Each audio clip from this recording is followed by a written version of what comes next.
সময়ের বিবর্তনে এই প্রাচীন শিল্প এখন কেবল ইতিহাসের পাতায় সীমাবদ্ধ নেই। হিমালয়ের কোল ঘেঁষা চীনের স্বায়ত্তশাসিত অঞ্চল সিচাং, এখানে গম্ভীর ও নান্দনিক এক শিল্পধারা লালিত হয়ে আসছে হাজার বছর ধরে, যার নাম থাংকা।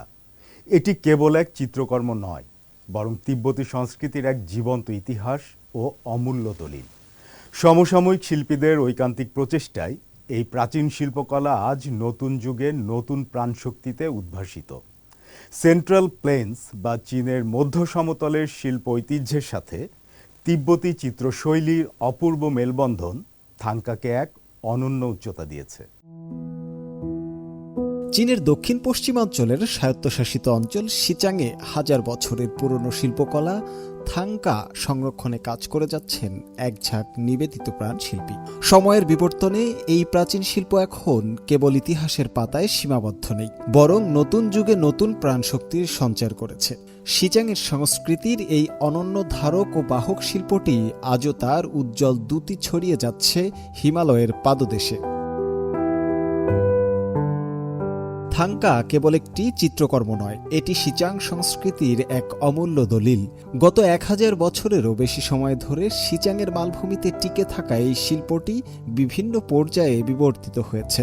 বিশেষ করে চীনের সেন্ট্রাল প্লেন্স বা মধ্য সমতলের শিল্প ঐতিহ্যের সঙ্গে এর সংমিশ্রণ থাংকাকে এক অনন্য মাত্রা দিয়েছে। এই শিল্পের একজন অগ্রণী অভিভাবক হলেন স্থানীয় শিল্পী ত্রিজিন রাপতেন। তিনি একটি জাতীয় পর্যায়ের মাস্টার ক্রাফটসম্যান স্টুডিও প্রতিষ্ঠা করেছেন, যার লক্ষ্য এই সাংস্কৃতিক ঐতিহ্যকে ভবিষ্যৎ প্রজন্মের কাছে পৌঁছে দেয়া। ত্রিজিন রাপতেনের মতে থাংকা কেবল একটি শিল্প নয়, এটি তিব্বতী সংস্কৃতির একটি আধার।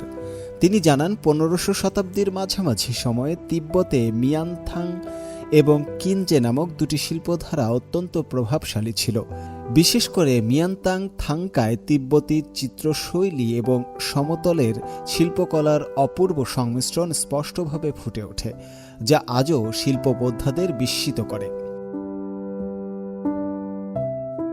ত্রিজিন রাপতেনের শৈশব কেটেছে থাংকার সান্নিধ্যে। সেই ছোটবেলা থেকেই এই শিল্পের জাদুকরী প্রভাব তাকে মুগ্ধ করত।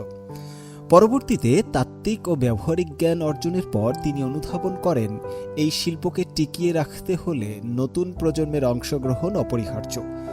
আর এই তাগিদ থেকেই তিনি তার স্টুডিও এবং স্কুল প্রতিষ্ঠা করেন। দীর্ঘ 10 বছরের কঠোর অনুশীলনের পর আমাদের শিক্ষার্থীরা যখন স্নাতক সম্পন্ন করে তখন তারা মনে করে এটিই শেষ, কিন্তু আমি তাদের বোঝাই এটি তো কেবল শুরু। থাংকা শিল্পকে বাঁচিয়ে রাখা এবং একে মানুষের কাছে পৌঁছে দেয়া আমাদের পবিত্র দায়িত্ব। বর্তমানে থাংকা শিল্পের মতো অদৃশ্য সাংস্কৃতিক ঐতিহ্যের সুরক্ষায় চীন সরকার অত্যন্ত আন্তরিক। সিচাংয়ের এই অমূল্য সম্পদকে রক্ষা করার জন্য প্রয়োজনীয় উপকরণ থেকে শুরু করে উন্নত প্রশিক্ষণ, সব ক্ষেত্রেই মিলছে রাষ্ট্রীয় সহায়তা। হিমালয়ের বরফ শীতল বাতাসের সঙ্গে মিশে থাকা থাংকা শিল্প আজও সিচাংয়ের মানুষের পরিচয় বহন করছে।